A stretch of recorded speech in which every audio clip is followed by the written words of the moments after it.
Welcome to SportsBeat KC, the Kansas City Star Sports podcast, today sponsored by the University of Kansas Health System. It's Tuesday, May 3rd, and I'm Blair Kirchhoff. We're talking Royals today.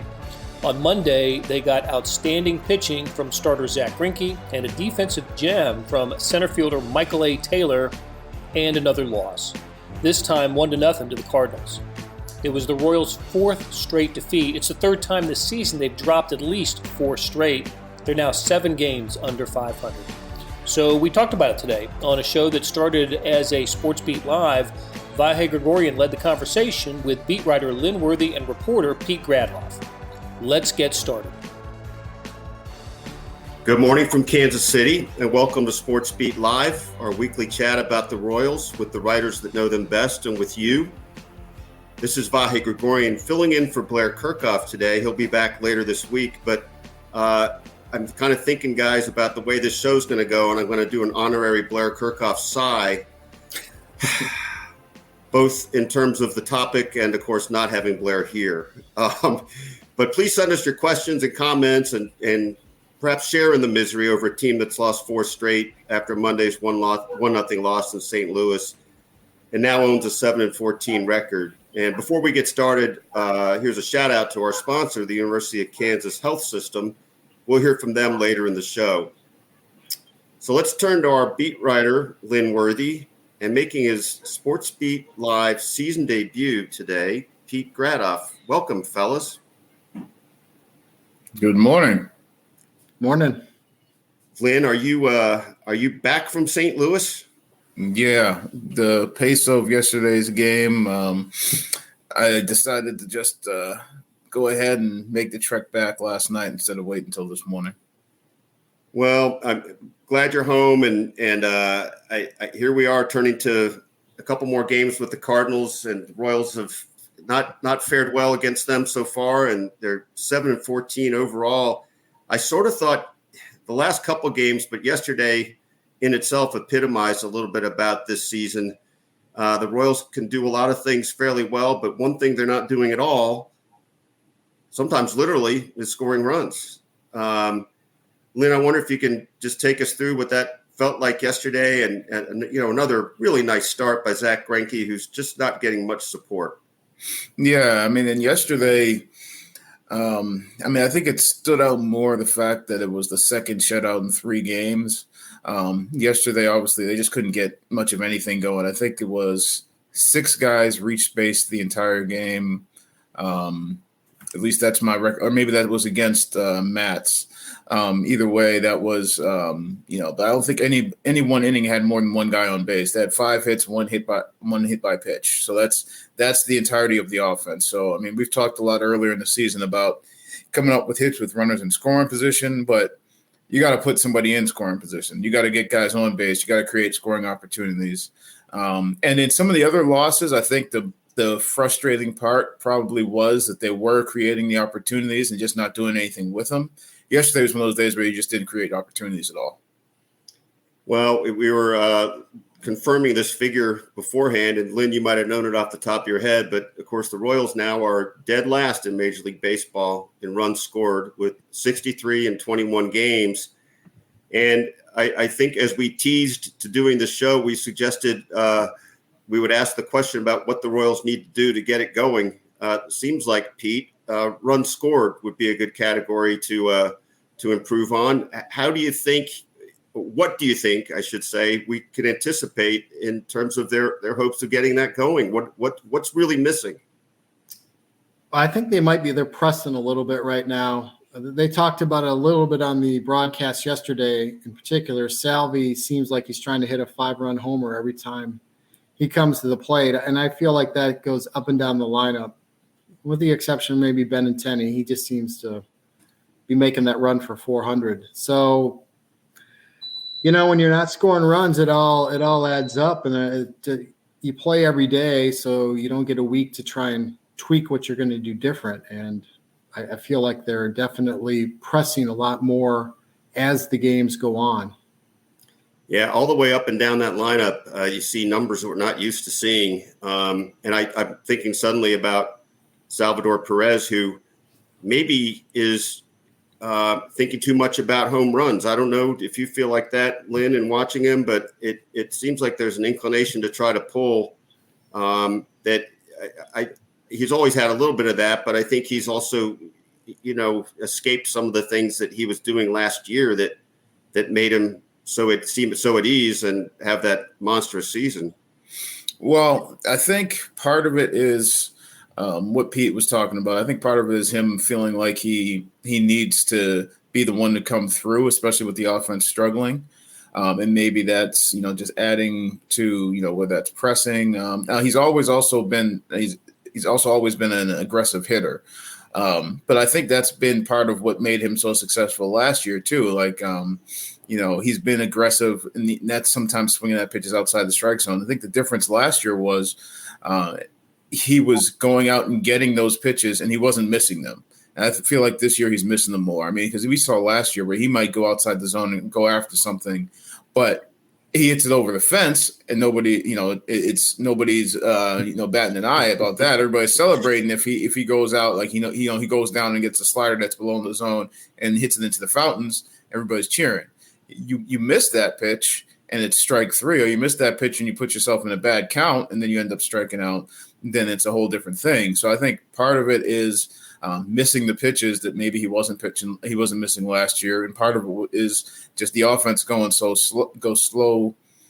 badly that he's just right now feeling like he has to do more. He has to take that on his shoulders. And I think that combination right now has him just scuffling. Well, lest anyone accuse us of focusing on negatives, let's turn for a second to Michael A. Taylor's catch yesterday. I'm sure it was jaw-dropping to see in the moment in person in St. Louis, Lynn. But Pete, did you get a chance to look at some of that video? And what did each of you guys think of that? And we'll actually, let me interrupt my own train of thought here. Why don't we turn to that right now? Producer Monty Davis, if I have given you enough time, and we'll take a look at that before we talk about it. That pitch is out over the plate and hit to deep center field. Taylor is at the track. He's at the wall, and he caught it. Michael A. Taylor got his foot on the wall and catapulted himself up and may have taken a home run away from Kisner. He did. Michael A. Taylor robs Kisner to end the bottom of the fifth. Tremendous catch. Maybe one of the best catches we'll see all season long. Watch this fan. He wants it, but he recognizes a play might be made, and look at that. That was very proper. Wasn't it? And Zach says, ho hum, just another great defensive play behind me this year. Well, first of all, hats off also to the St. Louis fan who stayed away. That might have really messed up an incredible moment. When I think of the Royals defense this year, that play I suppose is one I'll remember along with two others so far. The one where, as Whit Merrifield put it, Nicky Lopez dove up to catch that line drive, and that play I can't fathom or explain that Bobby Witt Jr. made throwing home in that first series. But how will you guys rank this catch, and even among catches maybe you've ever seen?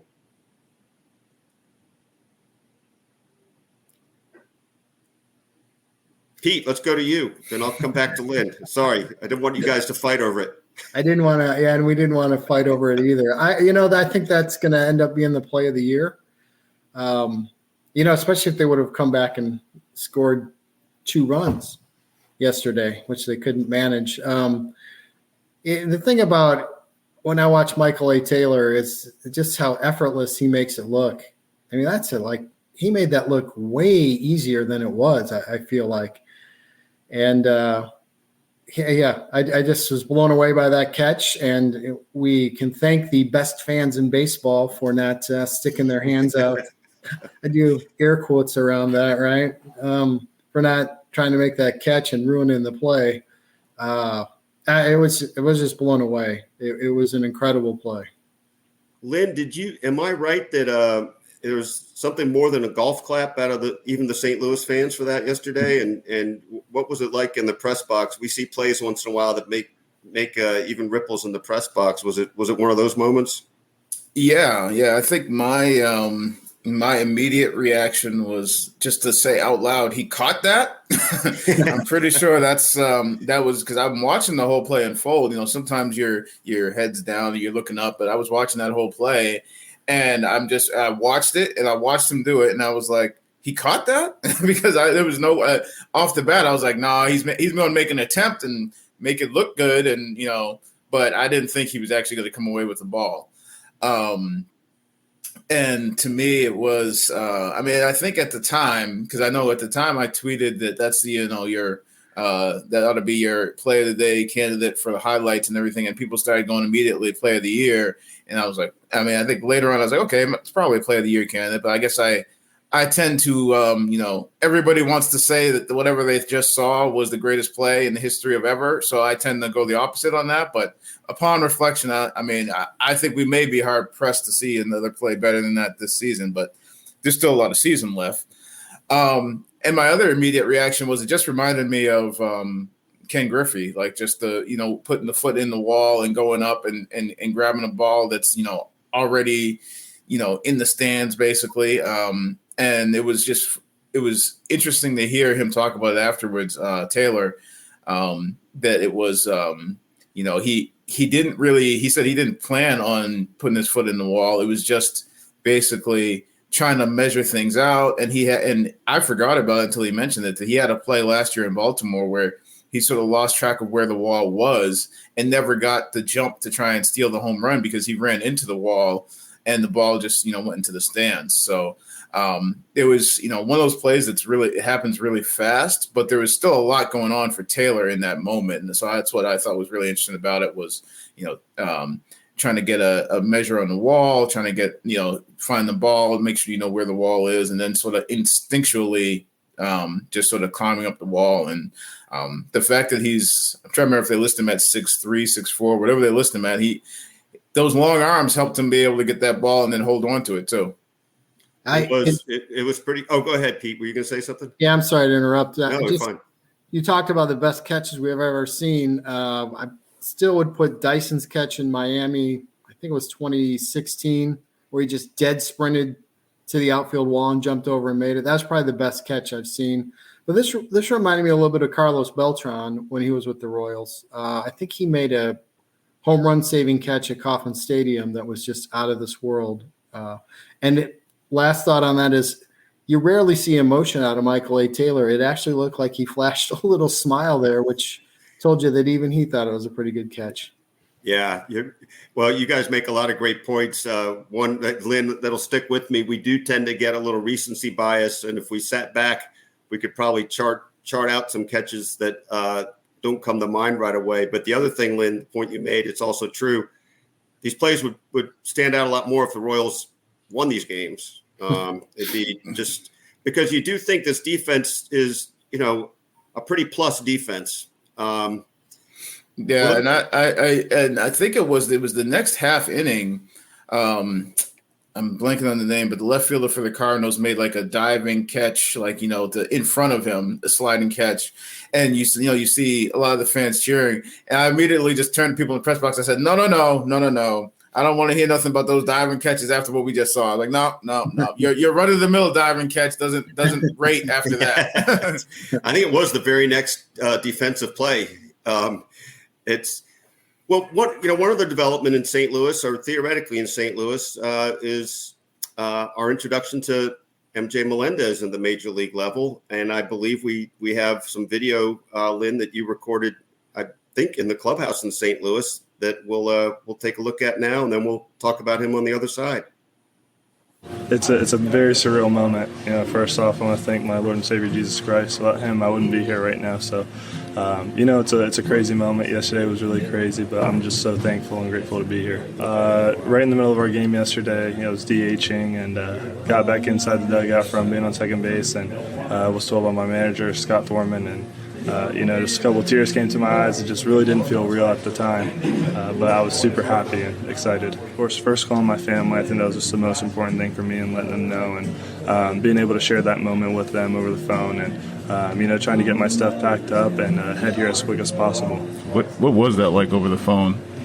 It was just a very emotional moment. I think, from the moment I was told by my manager and talking to my family, I just kind of saw a glimpse of everything leading up to this moment, just really taking everything in and realizing all the stuff, all the hard work that I put in, and it's finally got me here to this moment, and just really grateful for that. I feel great. I think, the numbers don't really tell a full story, and, going out there every day and just trying to compete, just trying to grind through everything, whether it's just hitting the ball right at people, weather, windy, just everything, just going out there and try to compete, be there for my team.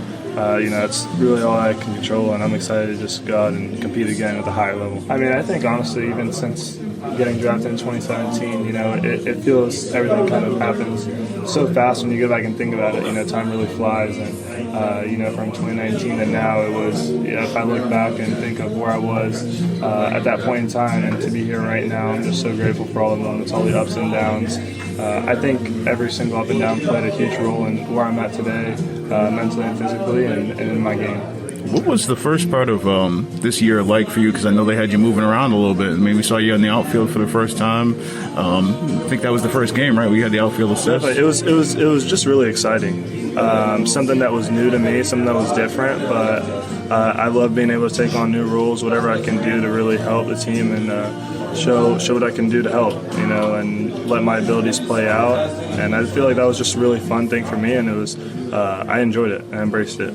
So at this point, beyond catcher, where do you feel comfortable playing? Wherever the team needs me, honestly. I just love being out on that field, man. It's something that, growing up as a kid, you just dream of being here, dream of being on the baseball field, playing, getting to do this for a living. So wherever I'm at, I know that I can go out there and feel comfortable and just let my abilities take over. Have you been following the start of Bobby's career here now? Yeah, no, it's been exciting to be able to see somebody who, I played with last year, and one of my good friends go out and live out his dream. It's been amazing, so I'm super excited to come here and play alongside him now. Have you any tips to manage the first few days? Yeah, we've been talking quite a bit, and I'm sure there'll be more tips to come.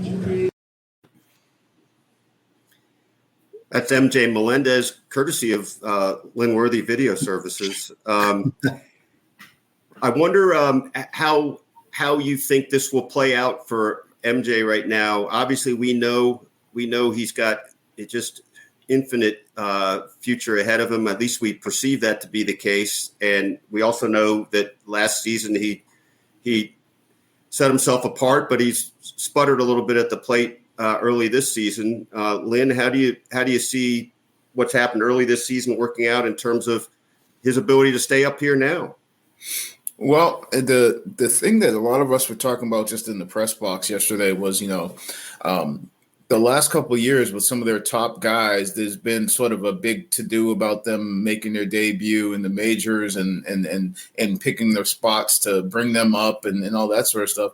This one is different because it was because of Cam's injury that he's in the big leagues. If Cam's not hurt, then you probably don't see MJ right now in the major leagues. And also the fact that typically, like Dayton always mentions, one of the things that you look for is opportunity. That's one of the things that they always try to map out for. If a guy's going to come up, one of their top guys, they want opportunity for him to be in there on a regular basis.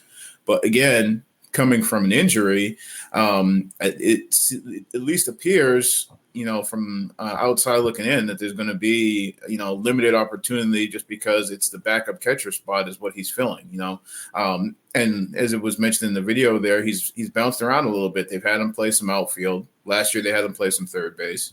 But right now there's a guy named Bobby Witt Jr. who's playing third base, and he's pretty much locked in there. And then in the outfield, you've got two Gold Glovers and Andrew Benintendi and Michael A. Taylor, who we just talked about.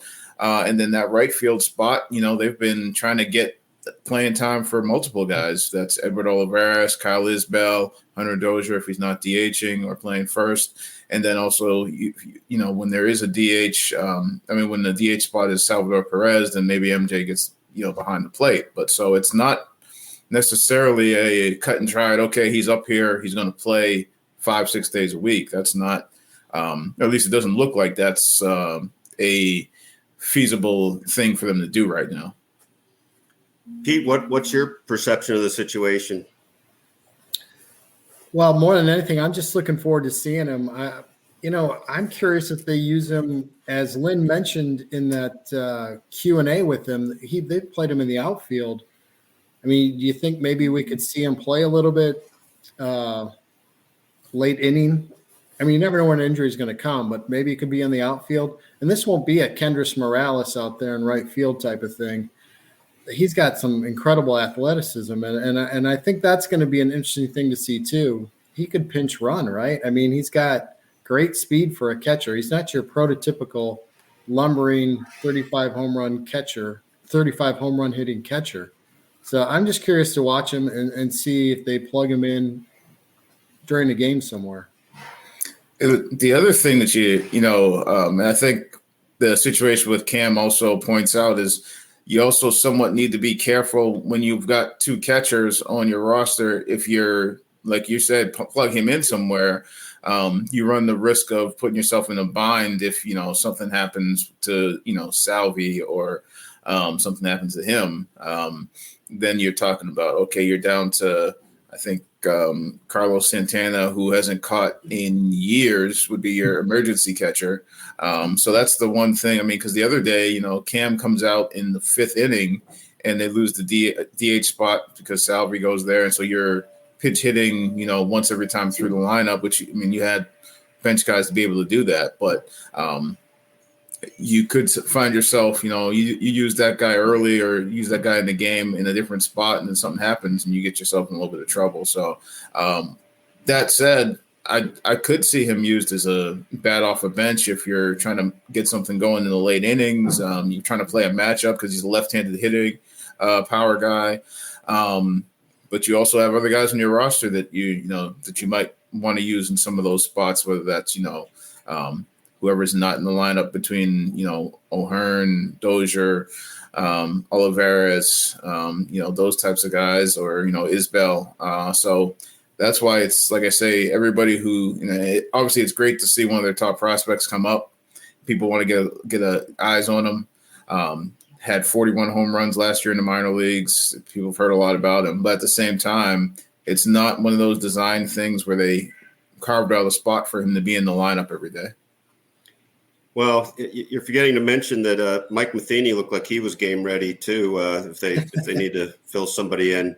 Hey, let's take a quick break and hear from our sponsor, the University of Kansas Health System. March 4th, 2015, I got out of the shower and felt a lump in my left breast. We were able to quickly uncover that she had 2 subtypes of breast cancer, each of them requiring separate and unique treatment plans. This is why you come to the University of Kansas Cancer Center. It is critical to be treated by a team of experts in that specific cancer type. If you don't start with us, I think you'll have more questions than answers. Why would you go anywhere else? Hey, it's Blair. We have a special subscription offer for SportsBeat KC listeners, unlimited digital access to the Kansas City Star's award-winning sports coverage. Sign up now for 1 year of Sports Pass for access to all the sports news, features, and columns presented on the kansascity.com site, and it's only $30. That's a 40% savings off our regular rate. Your subscription will automatically renew after the initial term at $50 unless you tell us to cancel. Your subscription helps support the sports coverage of kansascity.com and the Kansas City Star, and that support has never been more important. Please visit kansascity.com/SportsBeatKC offer to get this special offer. And as always, thanks for listening. Charles, I've been thinking about this a little bit, and I know we don't want to talk about it all the time, but I do think it bears mention, and I'm trying to suppress my inner smart aleck on this, but if the Royals keep losing games and nobody can see it on TV, is it really happening? And twisted another way, Pete, I know we've kicked this around a little bit, and you've done some analysis of this over time. What do you suppose the latest twist on this is? And I guess we have to go back to last Thursday. I think there was another one of those weird 4:30 cutoffs on the game that I think you were pretty conscious of. Yeah, Bally's had a few problems for sure. They blame that one on a master control error, which was the same excuse they used the year before, and it is a problem. When I write a story like that, I end up hearing from a handful of people who are like, "Well, when we can't even see the game, right? Because we cut the cord and we don't have our options." Hulu TV, Hulu Live, Dish TV, YouTube TV, they all dropped Bally Sports within the last few years. So fans have one option, and it's $90 just to stream. I mean, you can watch other TV with it, but if you want to watch the Royals, it's $90 isn't really what you want to spend. Now, Bally is going to have an app where you don't have to be a cable subscriber that's supposed to come out mid-season, and that's going to be somewhere in the $18 to $22 range. Of course, this is all speculation, and that would be the best thing, I think, for Royals fans if they want to watch the game. Because, the other thing in this is MLB TV will obviously black out in Kansas City, but, fans in northern Arkansas all the way up to central Iowa can't watch the games. People in Iowa can't watch the Twins, the Royals, the White Sox, the Cubs, the Brewers, and the Cardinals. It's ridiculous.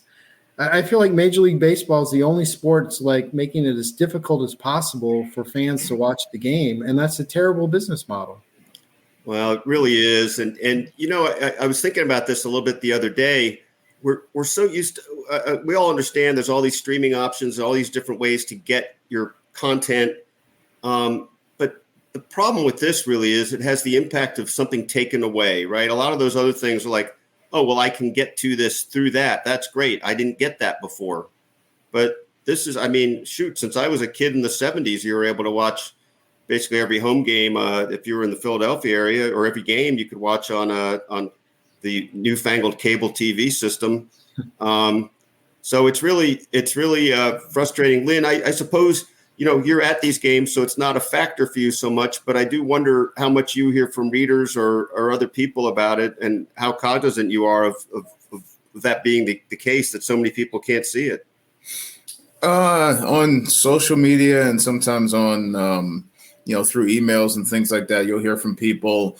Sometimes it's just people confused about where to watch the game, not that they can't watch the game. So like every now and then I'll be trying to direct people to, what channel it is that they could find Bally's. I think some of them may just be a little confused because of when it switched from Fox Sports to Bally's. I think some people didn't realize that wasn't them moving to an entirely new spot. It was just the name change. But then there's also the people who, are really upset about not being able to follow the games on a daily basis, not be able to watch the Royals whenever they want. I think there's some people who maybe find the workarounds, with MLB TV, where if you're, IP address, I don't think I'm telling people things they don't know, but if you got the VPN thing that says that you're watching from somewhere else, then you can sort of work around and be able to watch Kansas City from Kansas City. It looks like you're watching from Texas. But anyways, I think I probably, and during the games, obviously we have the feed on the screens in the press box, and we're watching the game in front of us. The last couple of years, it's jumped out a little bit more to me personally when we weren't traveling as much. And so I'm covering remotely. And there was one or two times that I'm like, I did not tune in for the St. Louis Cardinals. And then those eventually got switched over. But I have cable, so like I can still go to the app or log in online and have some way to try and work around some of those things. But also I completely understand people who feel like, why should they have to work around those things? Shouldn't they just be able to turn on and get it and be able to watch the game to the end? And so I think there is a decent, it's always hard to judge from social media, but I think there is a decent amount of frustration there from people who just want to watch, baseball. Pete, I think you wanted to add a little something. Yeah, I just, I said Bally was having trouble. This isn't necessarily a totally Bally Sports issue. I mean, we don't know. We're not part of the negotiations with YouTube and Hulu and all that, so we don't know what kind of money, figures are getting thrown around. Honestly, to me, this is on Major League Baseball. I mean, MLB has talked about making an app also where fans can watch locally, streaming wise. And that's to me, that's the simple way out of this. Make MLB TV available and to everybody in Kansas City or anywhere that they want to watch the Royals, and cut some of their money off of that to Bally and to the Royals. I mean, just split the pie so people can watch the game. People will come, Ray, if they can watch the game. Yeah. Well, we've talked a little bit about some of the opportunities that have come from a few players because of injuries. We're thinking about Olivares and Isbell, and we've talked a little bit about MJ Melendez, but one of the things we haven't spoken about is one of the reasons why, and some of the ripple effects of the latest injury to Adalberto Mondesi. And this one feels particularly crushing, I suppose, because it's, by all indications, season ending. And when you stack it on top of his history, it really makes you wonder what his future in Kansas City is, let alone just his future overall. I wonder, Lynn, what your sense of it was when Dayton Moore told reporters in Chicago last week that it was indeed a ACL, and what your thoughts have been about it since. Well, I mean, I think the first thing is just, he had played well this season. I mean, offensively, he'd been sort of up and down, but I mean, defensively, like he'd been the anchor of that defense that we've talked so much about how they had, 3 potential shortstops, and he was the guy who was the shortstop amongst that group and anchoring that defense, the infield defense. And I thought that your column, Vahe, because I saw a lot of it on social media to the point where I just sort of started shying away from people who were ready to jump to, oh, well, see, we told you, and oh, that's what a shock, and people who were and even some of those were just, the normal wise guy stuff. But then the ones that were like, well, this is what the lineup should have been anyway. And it's like, well, what do you mean that's what the lineup should have been anyway? Or, the people who were like, well, why is he playing every day? It was, well, I made sure I mentioned this in a couple of stories, but obviously people don't always read all the stories, but people say, well, why do you play every day? Well, because they play, I think at the time he got hurt, he played 14 or 15 games. They'd had like 5 off days in there because of 3 scheduled off days and 2 rainouts in, over 15 games, which is not at the pace that you usually would play at. You'd be playing a lot more than that. And we wrote about this and we talked to, JJ Piccolo in spring training about their plan, because there was the whole idea of, okay, they might, ramp down or try and schedule out his schedule, his playing time, that is. And they decided against that because they felt like he was too valuable to just artificially say he's only going to play 4 days a week. But they would look for days to have off for him.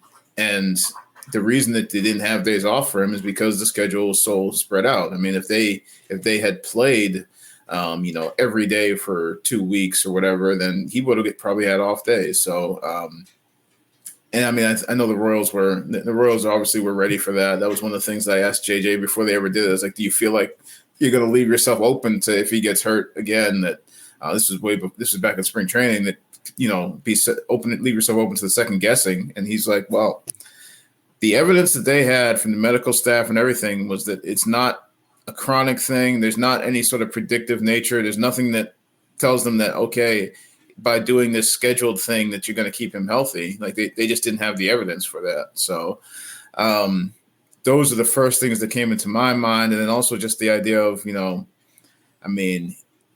this is a guy who wants to play, who like his teammates care about him, who sort of like a Byron Buxton, where if he plays every day, he can be a really big catalyst in a lot of different ways for that team. And he just can't stay healthy. It's not that he's not trying to stay healthy. It's not that he's not working. I think Mike Matheny talked to us in the dugout, was just talking about how everything this guy does is to try and be healthy enough to play a full season. And an ACL just, trying to break for a stolen base, just pops an ACL.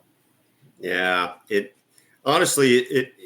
really just made me sad right away. Just made me sad, and you really spoke to the reasons why, Lynn. This is a conscientious guy, and by all indications, just a pretty sweet soul. Nobody wants it more than he does, and I think it just hit a nerve with me to think that people feel like they need to attach blame to something that's just, as unfortunate a circumstances I can remember seeing over time with a guy of this talent.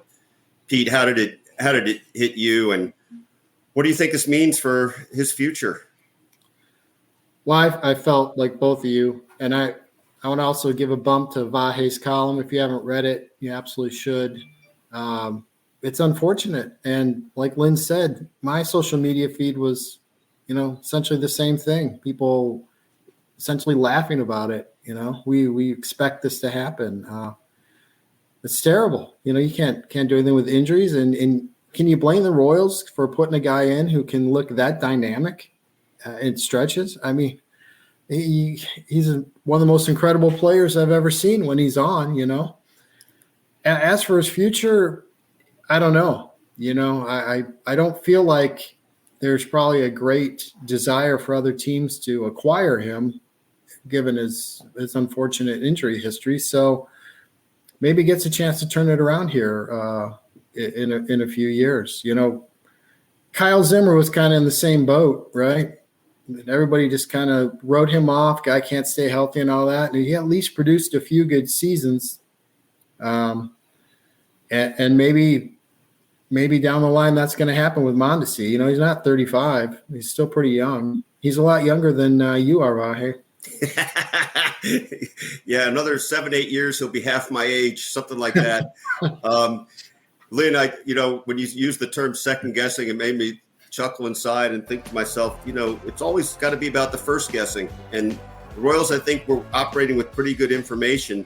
One of the things you said reminds me of Pete, when you were mentioning this about not playing him so much, perhaps a former employer that shall go nameless used to tell us that the best way to keep the copy machine working was to not use it. And I reflect on that, and I think you probably need a better copy machine. And in Mondesi's case, I don't think you have a skill set that's replicable in many players, and that's why I do think it's also possible that the very things about his body that make him extraordinary are part of his Achilles heel, figuratively, and I hope never that's a literal part. All right, so you got a longer show because I'm a blatherer where Blair is economically efficient. But it was great to get to spend time with Pete Grathoff and Lynn Worthy. Please follow us at kansascity.com and in the pages of the Kansas City Star. And thanks again to the University of Kansas Health System for lending its name to us, and to Monty Davis for producing this. We hope you all have a great week, and we'll look forward to having the right host back in the days to come. And thanks again for following along. That'll do it for today. Thanks to our SportsBeat staff of Monty Davis, Randy Mason, Jeff Rosen, and Chris Fickett. Also, tip of the cap to Vahe Gregorian, Lynn Worthy, and Pete Grathoff for making things go today. We'll be back on Wednesday with another SportsBeat KC.